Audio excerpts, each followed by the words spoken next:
Welcome everyone.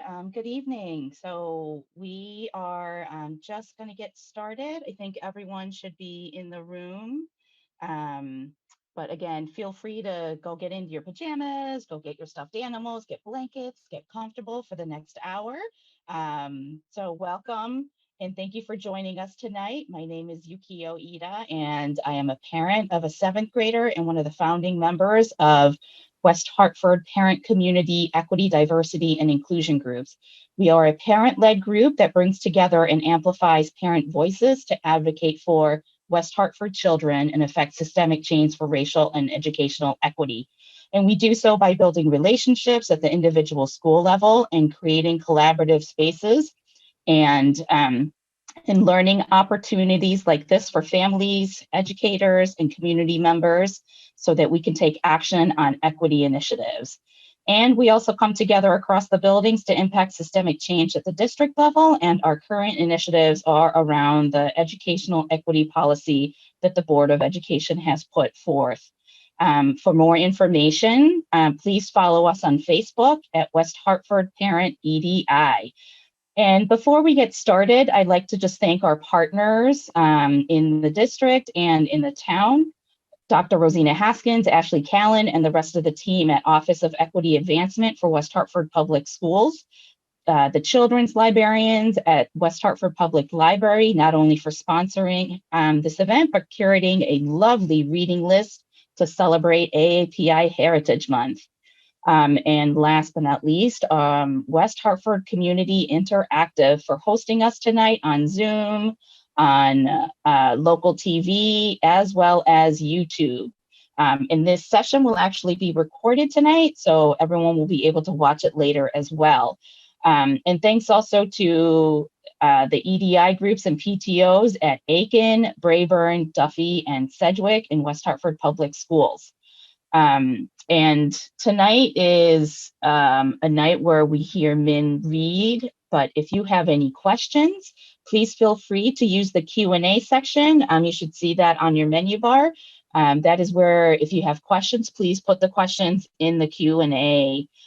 We also have the chat option available if you wanted to react and say, yay, like this is great. If you have comments that you wanted to make, please feel free to put it in the chat as well. But any questions, please put in the Q&A section. Thank you again for joining us tonight at this very busy time of the year. And we are so excited that you are here to celebrate Asian American Pacific Islander heritage with us. And I'm going to pass it over to Tao. Oh, and I think did I even mention my name? I'm so sorry. My name is Yukio. Thank you so much again for being here. Hi. Thank you, Yukio. I'm Miss Tao, better known as Oliver's mom or Max's mom. I have to say that Yukio really took the lead on organizing and making this program great for all of us. So if you're in West Hartford and see her around town, make sure to give her a big air high five. Also, Tracy Wu Fastenberg and Gigi Bellin, who were a big part of the planning process, thank you both for your time and energy as well. Now, while we are here to celebrate the month of May as Asian American Pacific Islander Heritage Month, we would like to take a moment to acknowledge that it has been 1 year today since George Floyd's death and the start of a national and global movement to talk about racism and systems of violence against Black, Indigenous, and other peoples of color. This was also a pivotal moment for many Asian Americans who see the importance of understanding racism, not only as allies of color, but also for our communities who are deeply affected by racism during the pandemic. Engagement on these issues with kids can begin in many ways, but one really great way is through learning and sharing stories of Asian Americans and other people of color, and giving our kids the opportunity to see themselves as the protagonists and the heroes, and show them that our family's stories should be and are being told. And so with that being said, I am so excited to introduce our guest of honor today, who is here to share with us an amazing story. Now, Minh Lê is someone who I was lucky enough to know and go trick-or-treating with as a kid. Minh Lê is an author, or someone who writes stories or books. Minh is so good at being an author that he has received several awards, which means that sometimes you can find a really shiny golden special sticker on the cover of some of his books. His books include, let me finish, The Perfect Seat, Lift, and a graphic novel, Green Lantern Legacy, and of course Drawn Together, which I will let him show you. During the day, he is a federal early childhood policy expert who has worked in education at the national, state, and local level, both in and out of the classroom. This means that he does the really important work of making sure schools are awesome places for kids. In 2018, he was named one of the 100 coolest dads in America by Fatherly.com. Welcome, Minh.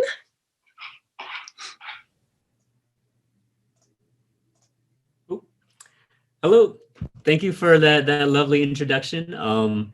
It's been a long time since we got to trick or treat together, but it's always good to see you.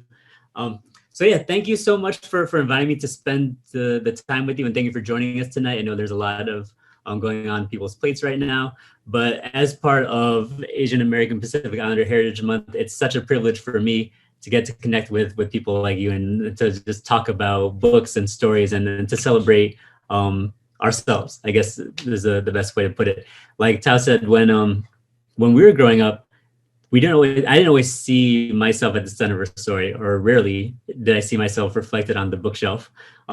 So to be able to put out stories that do center us and like celebrate the full humanity of our collective story means a lot to me. And part of that is getting to connect with people like you. So I'm going to jump into a little presentation. I'm going to give you a little bit of background about myself, but the best way to get to know me is through the books that I've written, because I try to put a lot of myself into these stories. So I'm going to try to go through the early part of this presentation pretty quickly so we can get to the fun story time part. But yeah, so first of all, thank you again to everyone who worked so hard to put this together. I know that it's a busy time for everyone, and I appreciate everyone who's been involved.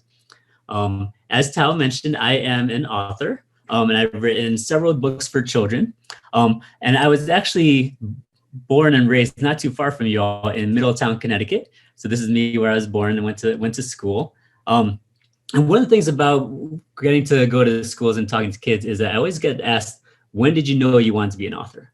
And I usually don't have a great answer to that until recently. A friend of mine who lives in Middletown, Connecticut right now, was cleaning out his house, and he found a poem that I wrote in elementary school that kind of gave you a sense of what I was thinking about when I was a young person and a reader. I was a very shy kid, but I was always into books. So I wanted to start out by sharing this poem with you that I wrote when I was younger. This is me. I think this is like a first day of school picture. Apparently, I really liked denim because I have like 7 different flavors of jean on right in this picture. But this is the poem that I wrote in school, called Books by Minh Lê. So I'm gonna read this to you right now. A book is the key to your imagination that will open the way to a magical location. It can be somewhere mysterious or somewhere serious. It can be somewhere exciting or somewhere inviting. You can meet someone nice or someone as cold as ice. You might meet someone once, you may meet them twice. So here I go to a land far away on a tropical vacation, and I don't have to pay. So even though this poem doesn't show that I wanted to be a writer at the time, it shows that I was really thinking a lot about the power of books and the power of the imagination. And so it's no surprise now looking back that little boy with the goofy grin would want to invest himself in a life in books. So when I graduated from college in 2001, if people asked me what I wanted to do, my answer was always, I want to work in a small town library and I want to write children's books. Along the way, I kind of went on a different path and ended up going into education policy and working for DC government, different nonprofits, working for the federal government under the Obama administration. but I never let go of that dream of wanting to write children's books. So in 2016, published Let Me Finish as a debut picture book. This is me with my family, Amy, and my boys, Jacob and Ezra. And it's been a total dream to get to share stories with people and to get to connect with the young readers, and to get to work with amazing illustrators to bring these books to life. As Tal mentioned, in 2018, I was named by fatherly.com as one of the 100 coolest dads in America. It's something that I remind my boys of all the time, just in case they forget. But I was amazed to see on this list, at number 1 was LeBron James, obviously very cool. Number 99 was President Barack Obama, obviously very cool. And then this goofball in the middle. So it's been a fun ride to be out there as someone who is very shy as a kid, and Tal can attest to this. It's amazing to get to be out in the world in this way. When I talk to kids, I always say that as a young reader, I always thought of books as my escape from the world, like my retreat from the world. So it's amazing as an author now, I get to put books out there, and books have become my way back into the world by connecting with readers like you through the magic of the page, which I think is just a wonderful way to make a living. So that's just a little bit of background on me. But like I said, the best way to get to know me is through books. I wanted to share these books with you and kind of have a conversation that way. As the introduction mentioned, if you have questions, feel free to put them in the chat. I would love to answer questions at the end. I want to be as engaging as possible, even over Zoom. I would love to meet you all in person someday. Like I said, I saw a family in Vietnam, or in West Hartford. So shout out to Oliver and Max. I saw you in the background there. But since we can't do that right now, Zoom is a wonderful way to connect. So this first book I'm going to share with you is called Drawn Together. And I love sharing this with readers because it's very personal to me. It's a story inspired by my relationship with my own grandparents. And also Dan Santat's grandparents, who's the illustrator. So I want to give you a little bit of background on me and Dan. So as I mentioned, I was born in Connecticut, but my family is originally from Vietnam. So my grandparents were born there, my parents were born there. And when they came over, they still spoke mostly Vietnamese growing up, my grandparents, and I spoke mostly English. And when I go over to their house, we'd spend time, and we loved each other so much. I love spending time with them. But at the same time, I didn't know how to talk to them all the time. I didn't know how to express that love through language. So I wanted to write a book that captured both the depth of love and emotion that exists within that relationship, but also some of the challenges. What I didn't know when I wrote the book was that Dan, the illustrator, was born in California, and his family is originally from Thailand. So he had the same relationship with his family. And so this is a very personal story for both of us. As I mentioned, we dedicated to our families. So my grandparents, that's my grandfather on the left, that's Dan's grandmother on the right. I tell kids all the time, there's actually video of me when I was 4 years old speaking Vietnamese much better than I do now. And I always tell kids that if I had a time machine, I would go back and talk to that 4-year-old man and tell him, please hold on to your Vietnamese and cultivate and develop it. It's such a beautiful gift to have multiple languages in your life. Unfortunately, I don't have a time machine. If anyone out there does have one I could borrow, I would really appreciate it. But the next best thing I can do is talk to young people like you and let you know that if you have multiple languages in the home, or you're interested in languages, that I encourage you to develop it and to hold on to that, because it is such a wonderful gift. And this story is kind of about the relationships that can exist beyond language, but that also you want to develop through language as well. So with that, we're going to jump into story time. So this is Drawn Together. And the story begins with this boy being dropped off by his mom. And he goes across the street, he rings the doorbell, and his grandfather answers. The grandfather is so happy, he's smiling, and they greet each other with the traditional Thai greeting. And then the dad waves goodbye to the mom, who is off to have coffee with friends or buy toilet paper from Target, all the fun things you do when you don't have your kids with you. And so the grandfather lets the boy in. The boy comes in and he's not so sure. He's not sure if this is how he wants to spend his afternoon.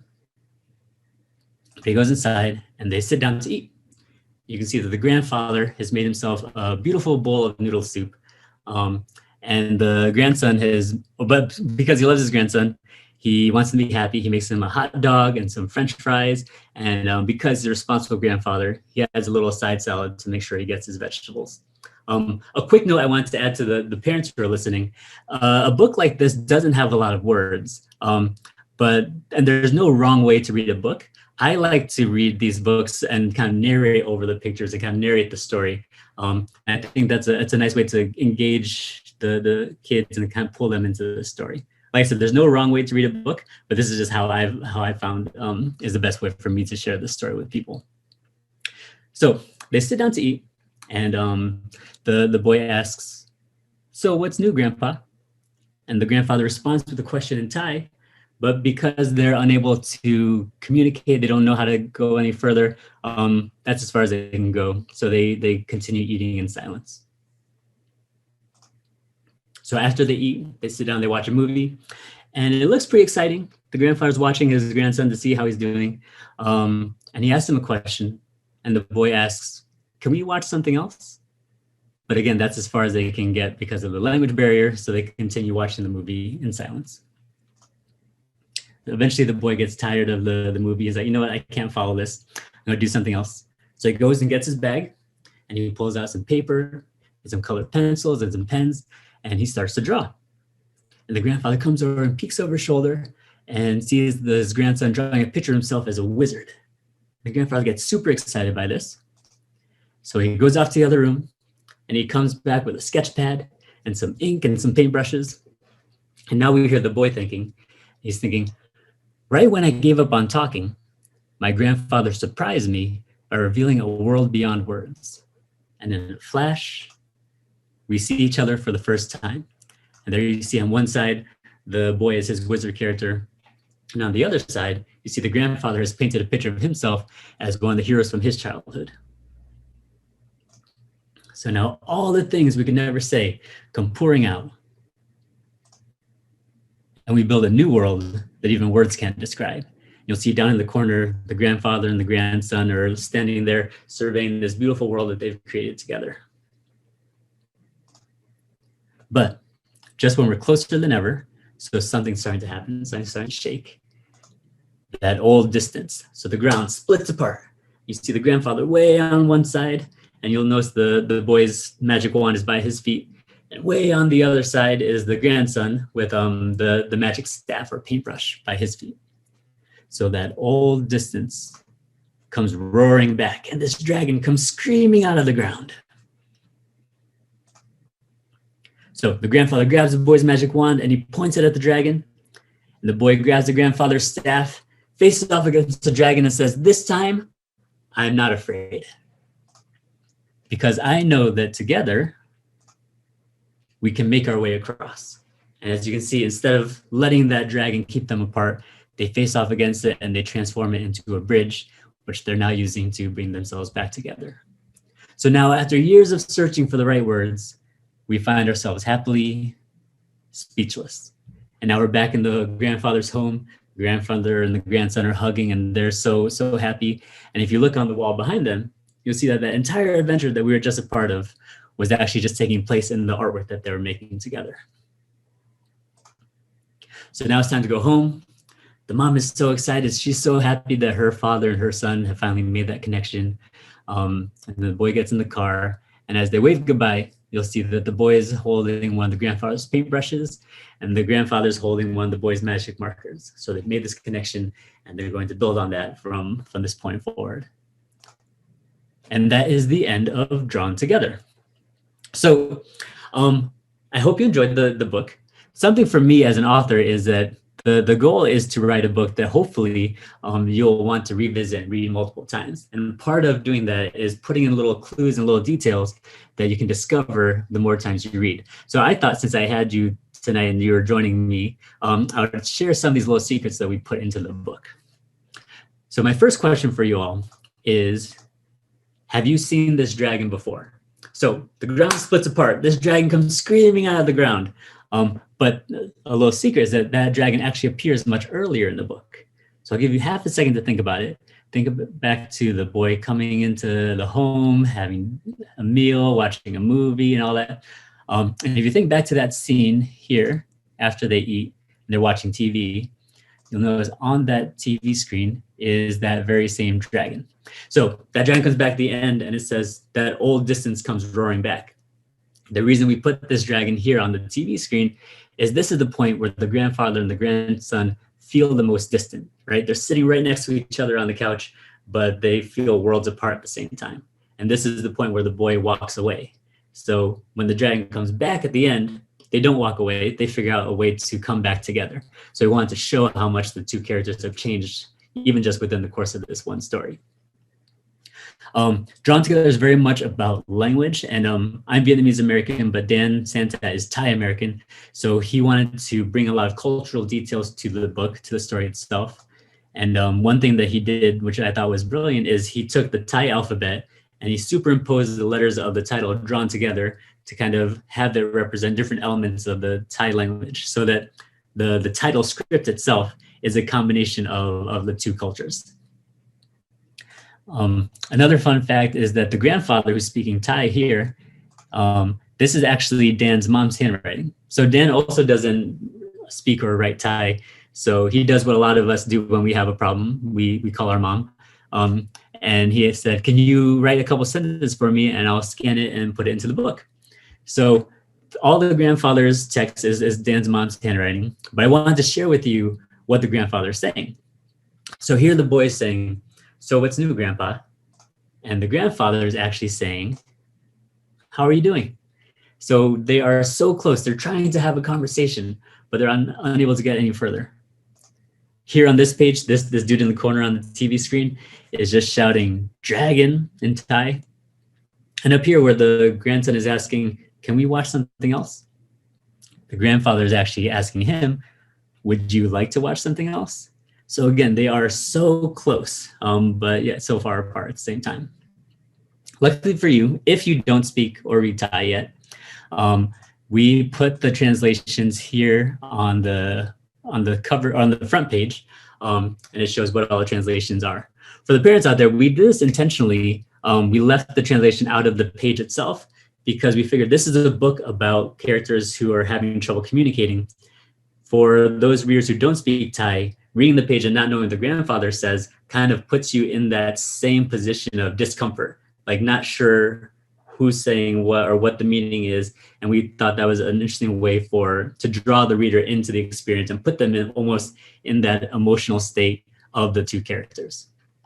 Some of the other things that we've done in this book are to just kind of highlight subtly what the differences are between the two characters. So you remember this scene with the grandson and the grandfather sitting down to eat. And I like to think of this almost as like a page from that highlights magazine that I used to read when I would go to the dentist, and you had to like spot the difference between the two images.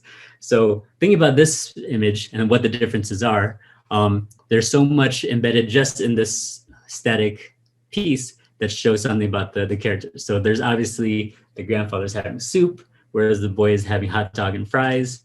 The grandfather's using chopsticks and the boy's using a fork. The grandfather is drinking tea, the boy is drinking juice or soda. And my favorite detail is that if you look at the hands, right, you'll see that the grandfather's hands are open and they're kind of reaching towards his grandson, and the grandson's hands are closed and they're kind of pulled back.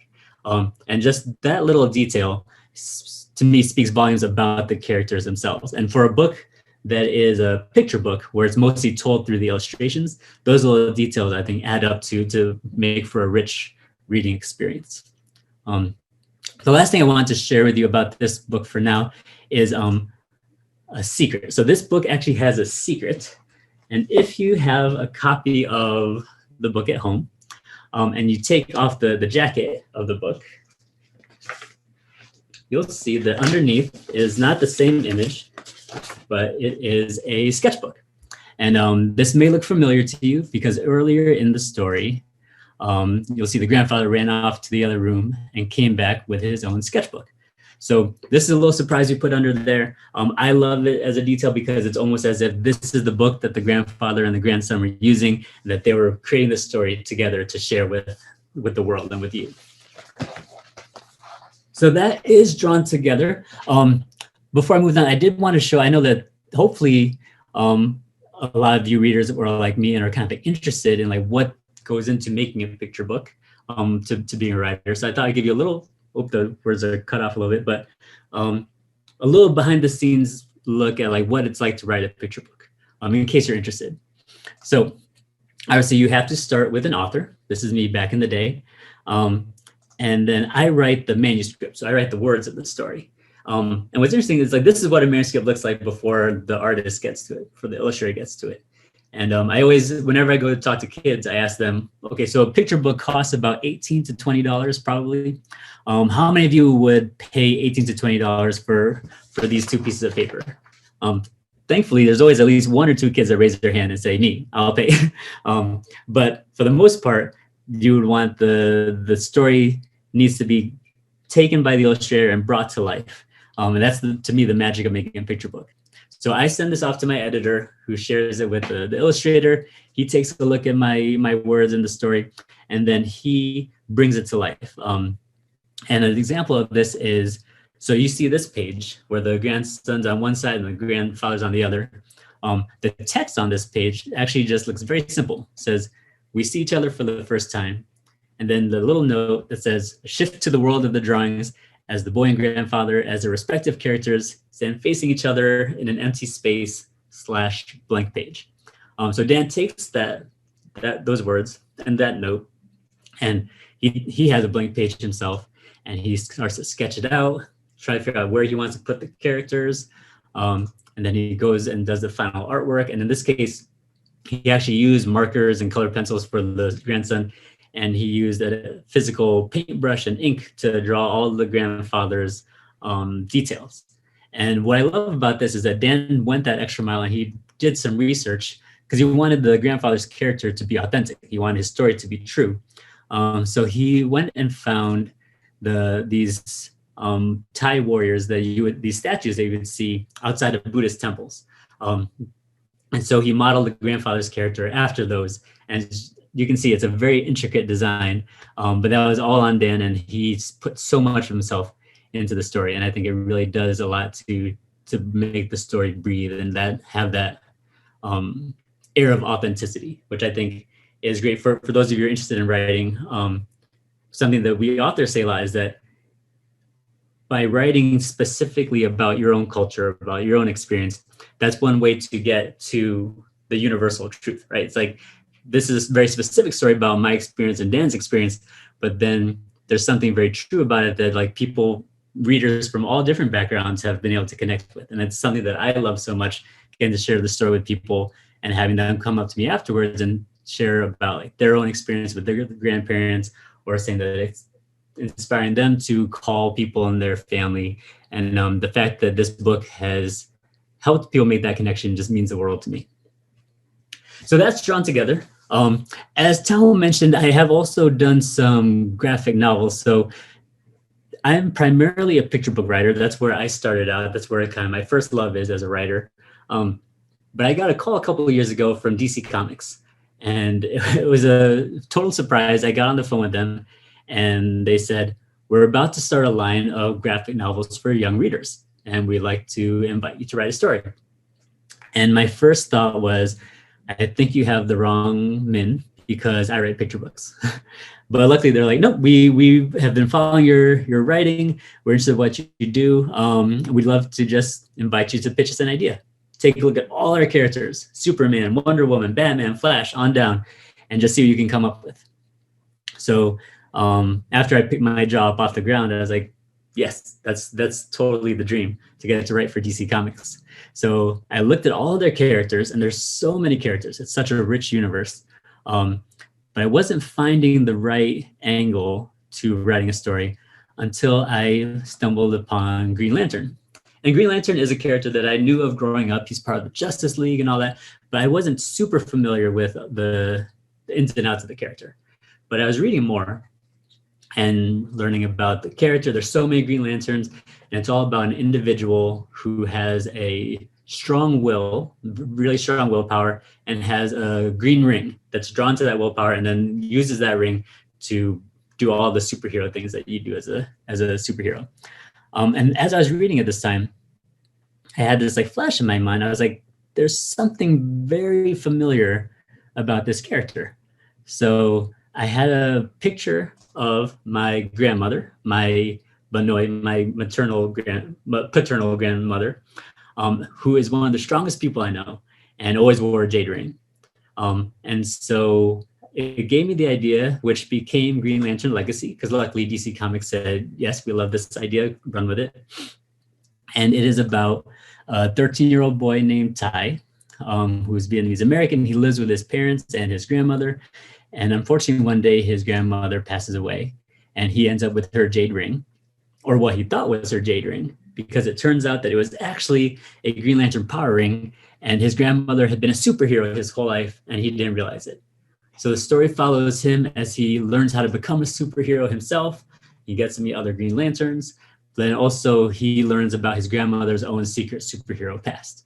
And for me, it's very much a story about family and about legacy and learning about the history of your own family. And it was great to get to write a story. If Drawn Together was inspired by my grandparents, but focused on my grandfather, it was nice to balance that out by writing a story that was inspired by my grandmothers, who have very much been heroes to me in my family story. The grandmother that I showed you a picture of earlier, unfortunately, she's no longer with us. But my other grandmother on my mom's side is still alive and in Vietnam. And a year and a half ago, I got to go back with my family and visit with her. And I got to give her a copy of Green Lantern Legacy. And I also got to give her her very own Green Lantern ring. So it was very special to me to get to show kind of like respect and pay tribute to my elders and the generations that came before me and that gone through so much. In my mind, the thing that I love most about superhero stories is when the superhuman is rooted in something very human, right? So it's you take away the cape, you take away the ring, there's still an underlying story of just very human heroism. And for me, I think especially during a time of COVID, I love stories that make you think about what does it mean to be a hero and thinking about the real heroes in your life. And right now, it's so easy to look outside your window and see people who are doing such amazing things for all of us. Green Lantern Legacy and Tai Fung was meant to be like a one-off story, but I'm starting to write. I just wrote a sequel, so there's another one coming out.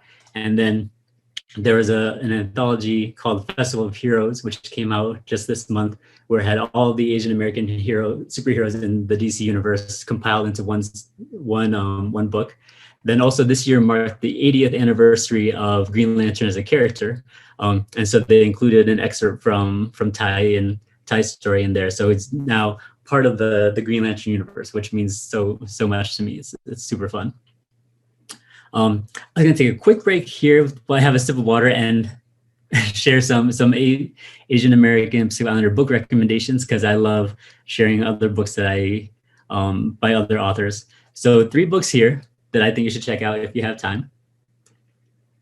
It's a picture book called The Sound of Silence by Katrina Gold-Saito and illustrated by Julia Kuo.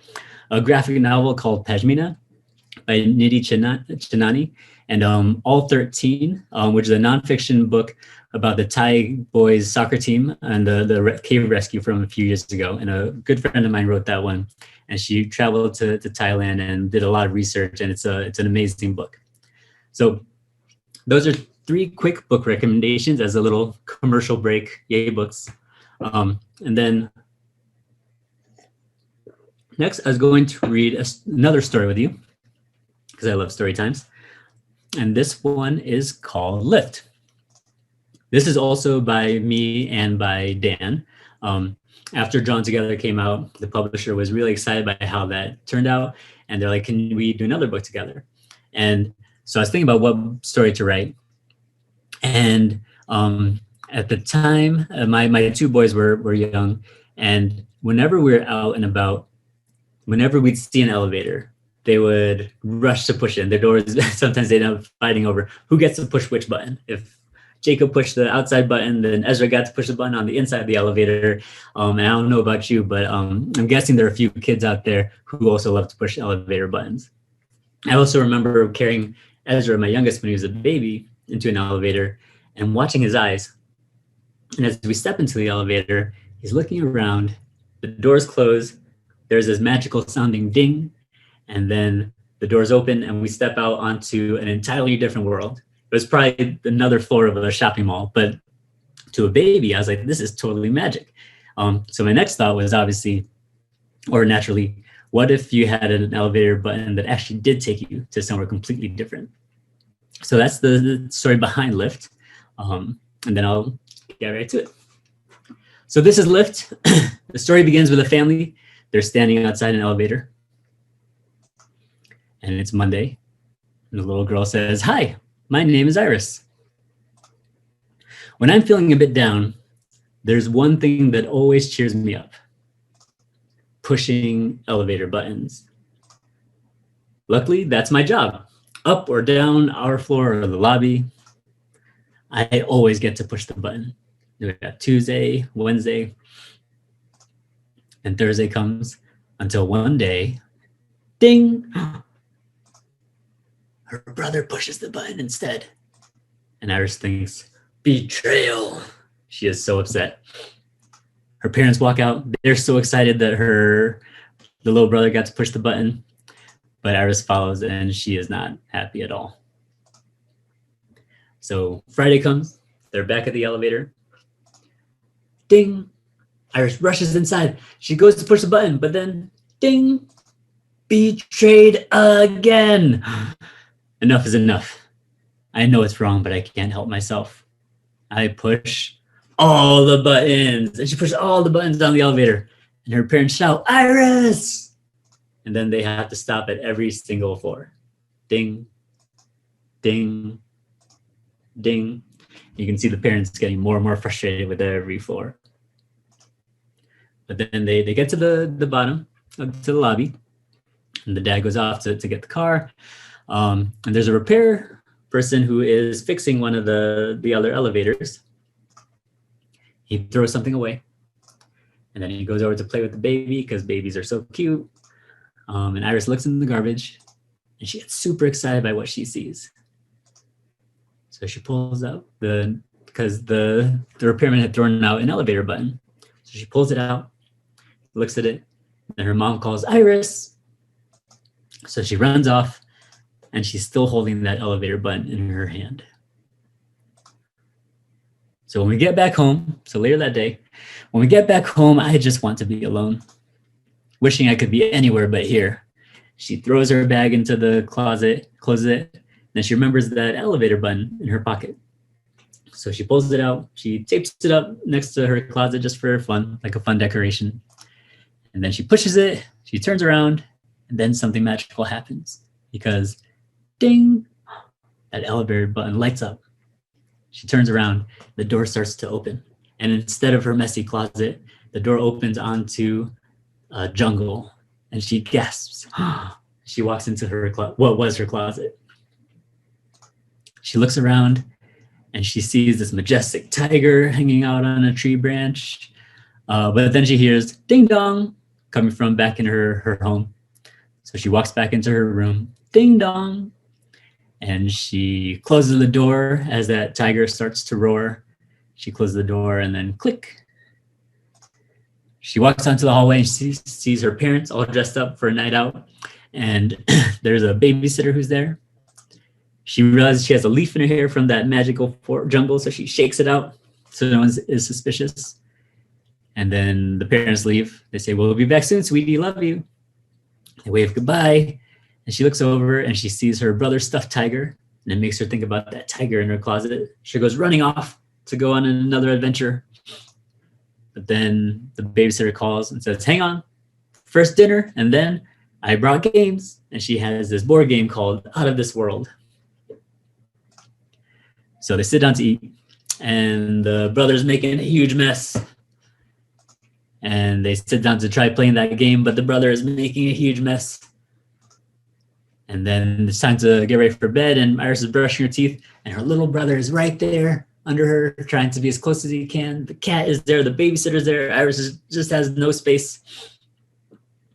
So she goes to bed, and the brother holds out the stuffed tiger and says, "Night, night," and he wants her to give it a kiss. So she's not sure at first, but she gives a little peck on the cheek. And then the babysitter turns out the light, click, but Iris is not asleep. She opens her eyes. She gets out of bed and says, finally. And I bet you can guess where she's gonna go next. Because she goes over and she pushes that magic elevator button, click, and then ding, it lights up again. And all of a sudden, something magical starts to happen because the things in her room start to float. The stuffed animals, pencils, and then she starts to float. Then she's levitating in front of this door as it starts to glow. And as the door opens, it's not her closet. It's not even a jungle, but she is in space. She gasps. She floats through the space station and she sees a spacesuit. So she gets inside and she opens up the hatch to the space station and she floats out and she looks out and sees herself flying high above the earth. And she has all the space she could possibly want. So she's floating up there, but then she hears some crying from the radio in her suit. Where? So she pulls herself back in, goes into the space station. There's that crying again coming from home. So she floats into her room. She touches down and she goes running across the hall. She looks at her brother's room and sees the babysitter trying to put him to bed, but he is crying. He's not ready to go to sleep yet. And Iris goes, I know exactly what you want. So she goes to the bookshelf and pulls out a book called Summit. And they sit and they read together. And the little brother's not crying anymore because he's right where he wants to be, sitting with his big brother or big sister reading a book. So the next morning, it's Saturday. She's sleeping and the cat is there watching her. And she gets up and she yawns and she stretches. And of course, the first thing she thinks about is going to that magic elevator.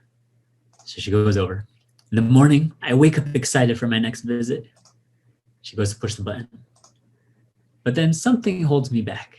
And she looks down and she sees a picture of her and her brother. So it gives her an idea. She walks across the hallway. She opens the door. And there's her brother. He's reaching out and says, up. So she picks him up, takes him across the hallway. She takes him to the magic closet. And you know how before she was all upset because her brother got to push the elevator button instead of her. This time she picks him up and lets him push the button because after all, everyone can use a lift sometimes. So he pushes the button and then ding, it lights up. And Iris and her brother gasp as the door opens. They walk through the door. Their cat follows them too. And then you'll see that instead of the closet, instead of the jungle, instead of space, they're walking out onto this amazing mountain landscape. And you'll see down there, Iris and her brother walking off to have an adventure together.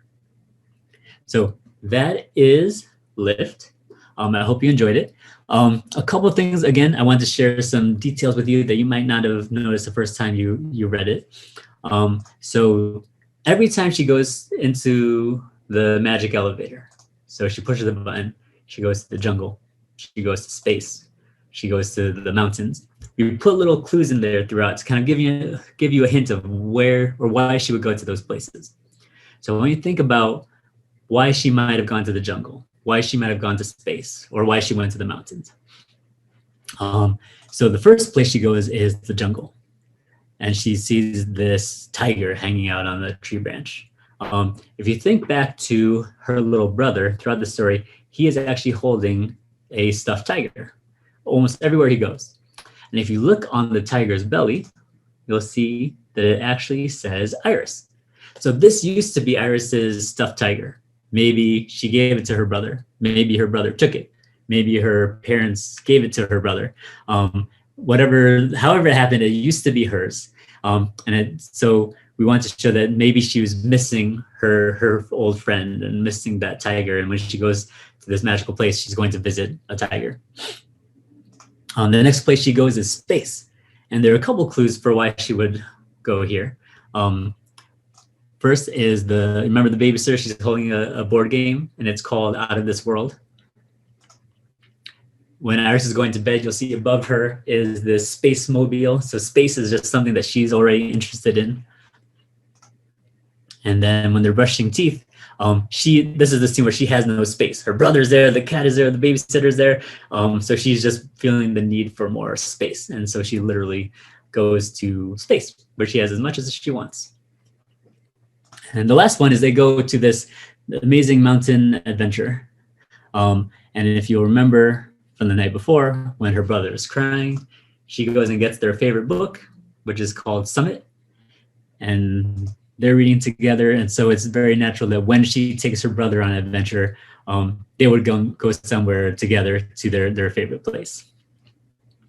So that is Lift. I hope you enjoyed that. So Drawn Together and Lift were both done by me and Dan. I've worked with lots of amazing illustrators, but I wanted to share those two because they're personal to me, but also because I think of them as kind of, they go together in a way. And partially because Dan and I are working on a third book together, and I'm going to share a little sneak peek with you. No one else has seen this before, so this is an exclusive. 1 second, let me show you. So I show you, these are the books that I've done so far, but I have 6 more books coming out in the next couple years. One of them is called The Blur.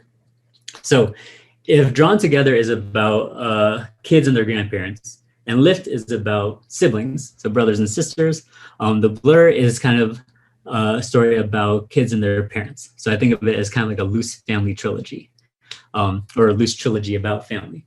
So The Blur is about young parents and they have a baby, and that baby does very typical baby things, but it's cast in a superhero light. So the baby stretched out on the bed and has like fantastically elastic limbs.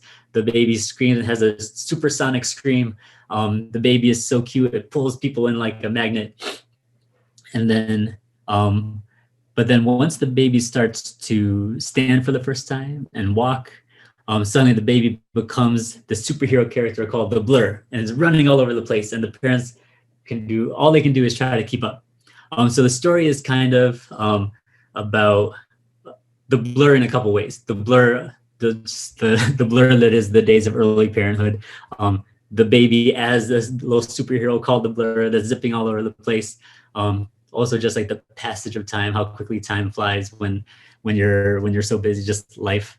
And then also there's a scene where there's actually like blurry eyes because the parents are having a tearful moment with their child.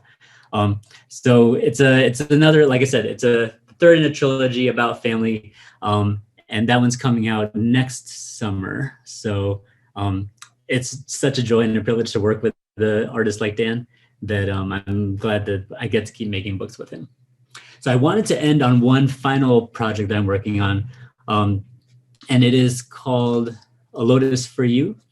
So Thich Nhat Hanh is a very famous Buddhist monk, and he has done so much to spread a message of peace and mindfulness to the world. And I was lucky enough to get approached by his foundation and his publisher, who asked if I would be interested in writing his authorized picture book biography.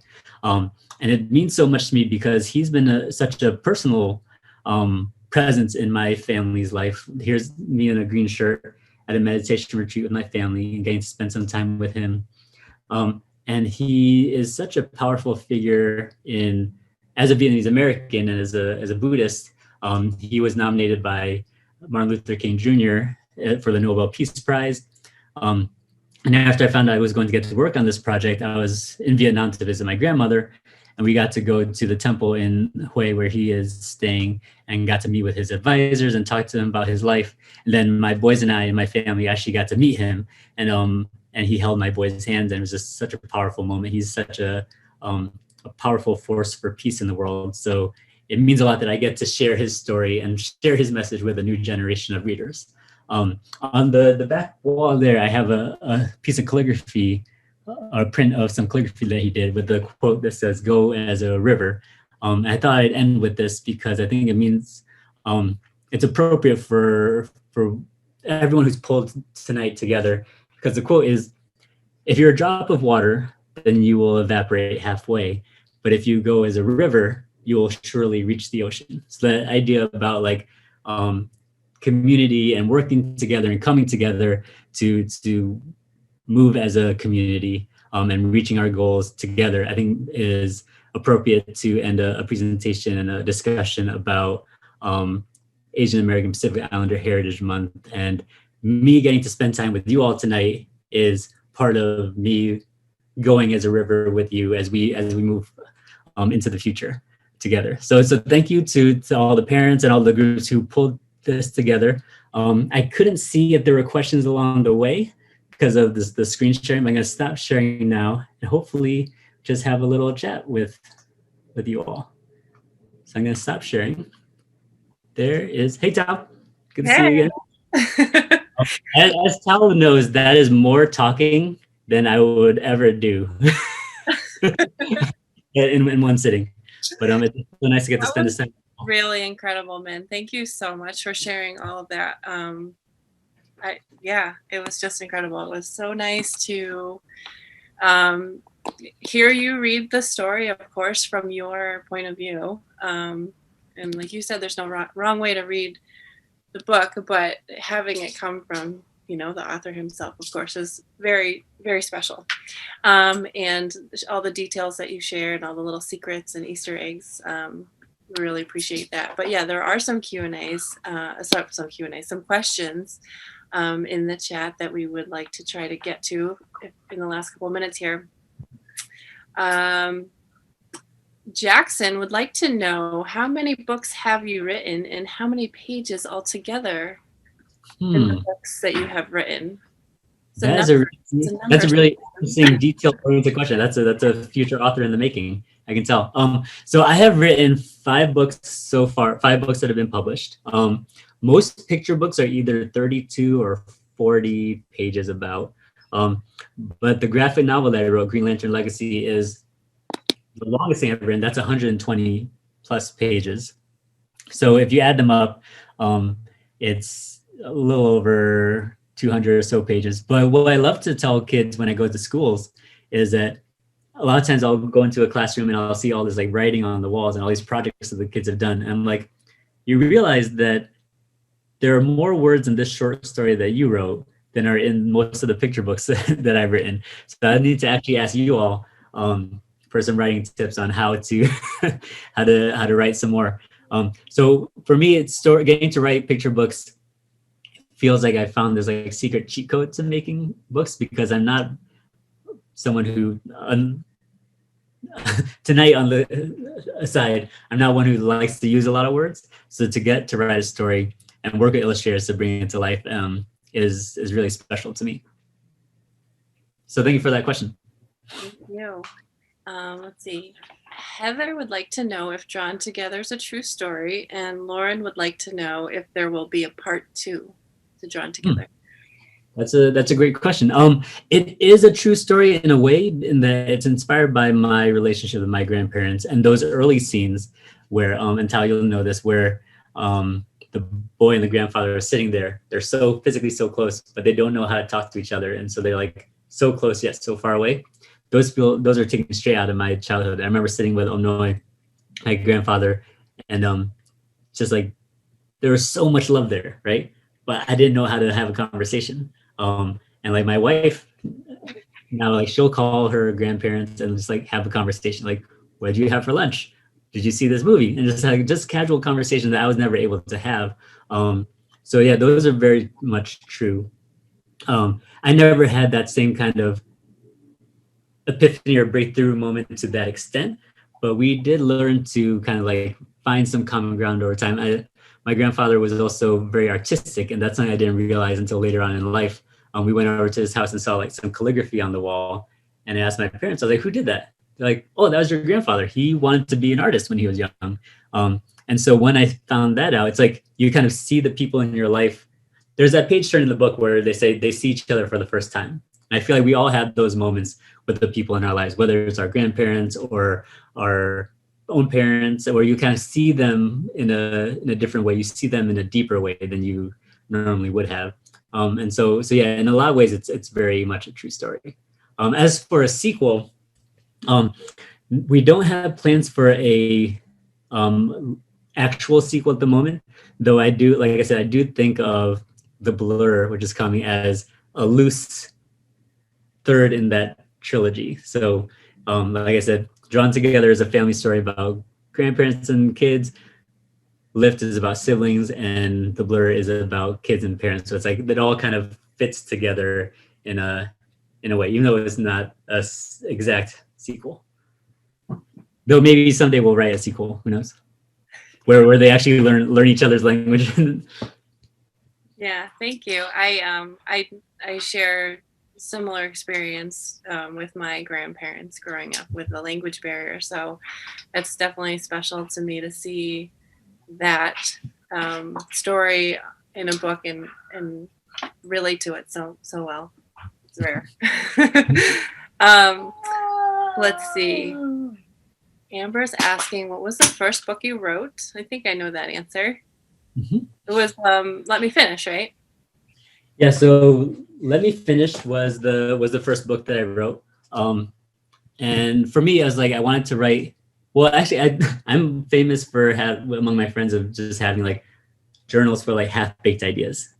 And I was like, if I'm going to get something out there, I'm just gonna have to pick one and actually finish it.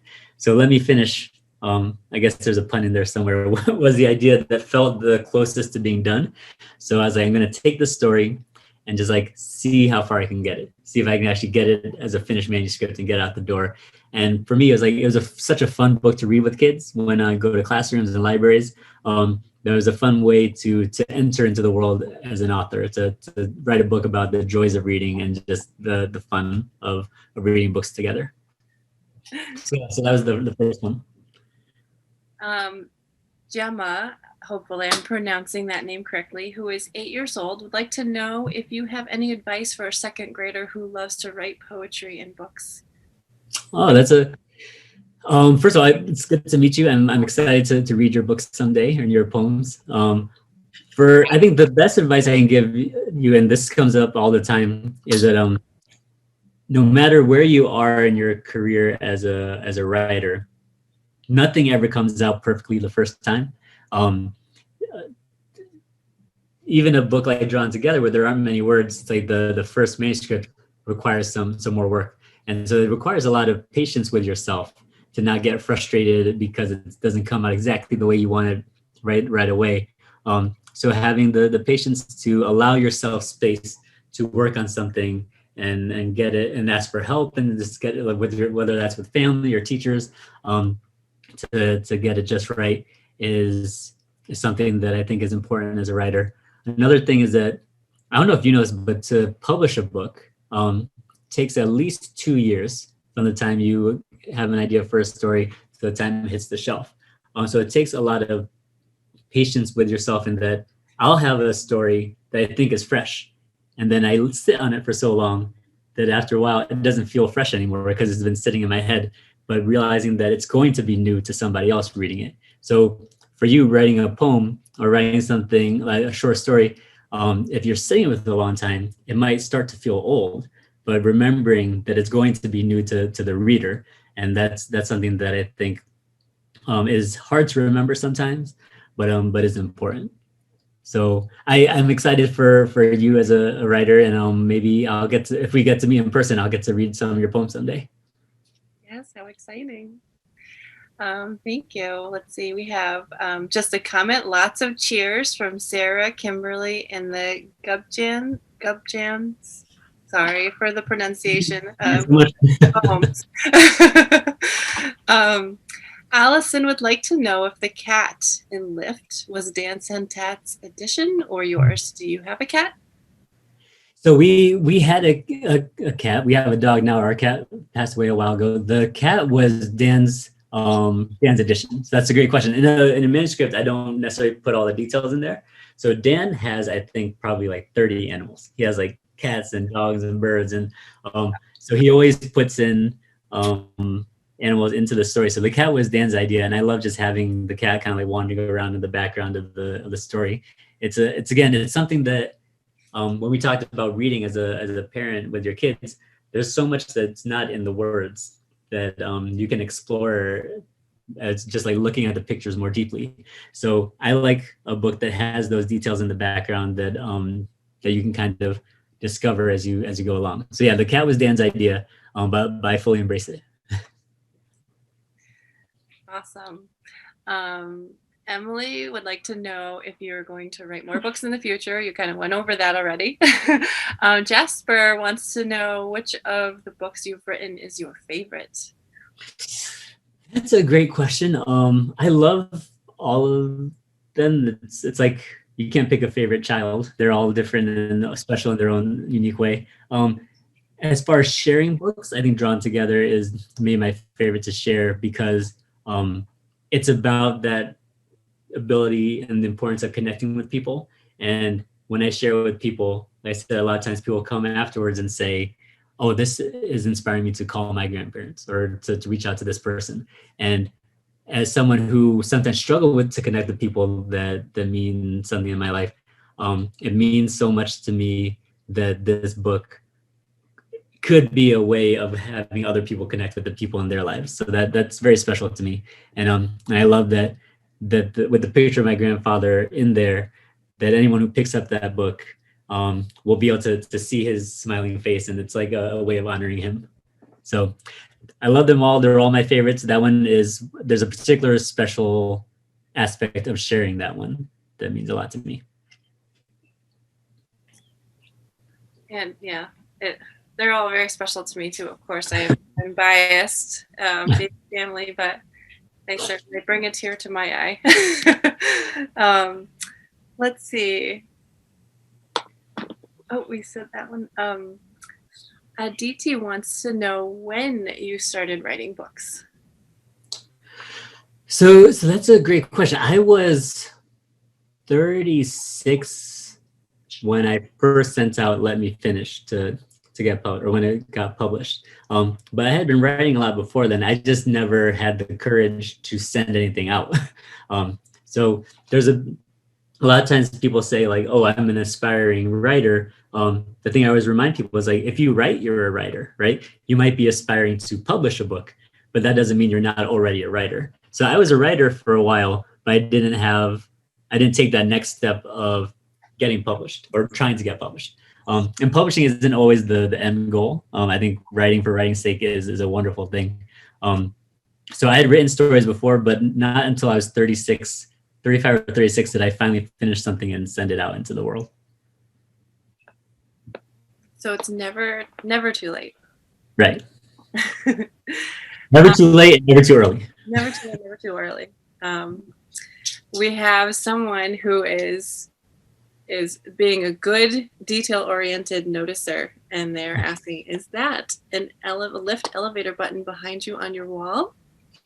That is. So so something interesting about Lyft is that we good eyes. When Lyft came out, it was at the start of the pandemic when everyone was going on quarantine, when everyone was staying at home. And it was written a long time before, but we got so many nice comments from people saying, we can't go anywhere right now, but having this book lets us kind of like use our imaginations about like where we would want to go, right? If we could. And just like, I love the idea of like being able to escape through the power of a good book, even if you can't physically go out into the world. So Dan created a printable elevator button that anyone could print at school or at home and like cut out and put up next to your closet. So we have these all over the house. And just like, we'll push it and just like think about where we would want to go. So I will actually share it with Tao so you can share it as well. If everyone wants their own elevator button at home, I'll send you, there's a link that you can have for that. Oh, that would be amazing. I'm sure we would love that here, and I'm sure other people would enjoy it too. Thank you. Justin is also asking, do you have any other artifacts from your stories? That's a great question. So one that sometimes kids notice when I'm doing school visits is that I actually have a jade ring from my grandmother.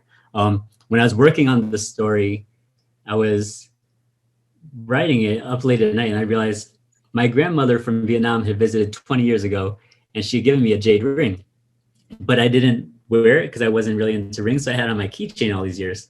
So I put it on while I was working on the pitch and I've been wearing it ever since, just for inspiration and good luck. So sometimes I'll be talking to kids in schools, and one kid, like in the front row, will be like, "Are you Green Lantern?" So I always had to tell them that secret identities are very important. So I cannot confirm nor deny if I am actually Green Lantern, but I do have a green ring, a jade ring from my grandmother, just like the character in the book. So that counts as an artifact. Awesome. Yeah. So thank you for the question. Magician never tells. Same thing. I believe this is going to be our last question because we're running short on time.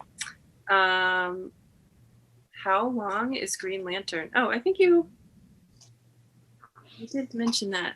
And yeah, so Green Lantern is about 120 pages. So I showed you before where like a picture book manuscript is like a sheet of paper. So the Green Lantern graphic novel manuscript is like 120 pages, so it's much longer. And actually, I just sent in, they haven't announced it yet, but I finished the sequel. So the sequel is in the works. You can't look at it. No. But that's in the works, and it should be coming out in the next year or so. Awesome. Are there any secrets for Green Lantern Legacy? Oh, I bet you there are, but I think that we are out of time for questions, unfortunately. If that was all over, I can we can do FaceTime sometime, and I'll tell you all the secrets. Well, thank you so much, Min. I'm not sure if Yukio, did you have anything? Yeah, great. And thank you so much for the wonderful just storytelling and just modeling for us how to read a book with very few words. I feel like there's a certain technique to it, and I just love listening to the way that you did it. So for those of you out there, like, this is recorded, so you can watch it again and learn from the master on how to read a book without very few words. So and thank you again for sticking with us and just taking it all in. One last thing that we have for you is an evaluation form. This is not necessarily to test Min. This is for us to try to figure out what other programming you'd like to see through our organization. And West Hartford Public Schools has actually put together additional resources to help readers, to help parents as we go into the summer. Just figuring out ways to include more read alouds, because we as parents will end up being more responsible for a lot of these things. So there's information about summer reading through the West Hartford Public Library. There's questions.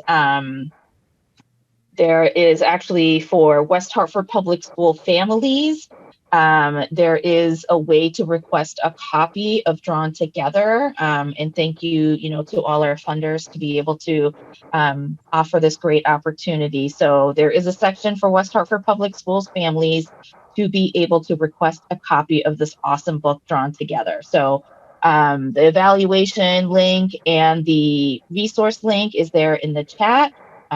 Please feel free to explore all the resources, and thank you again to West Hartford Public Schools and the public library here in our town for all these wonderful resources. And there's also the printable elevator button link. So we can all escape.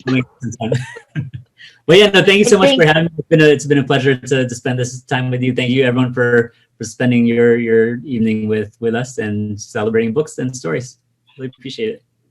Thank you so much, Min. It's been such a pleasure and a joy to have you here. And we'd love to have you in person whenever it's safe to do so. So I hope you'd come visit. Great. And thank you again to the team at West Hartford Community Interactive as well for helping this whole thing go smoothly. So thank you very much. Thank you all. Take care. All right. Good evening, everyone. Good night. Bye. Have a good night.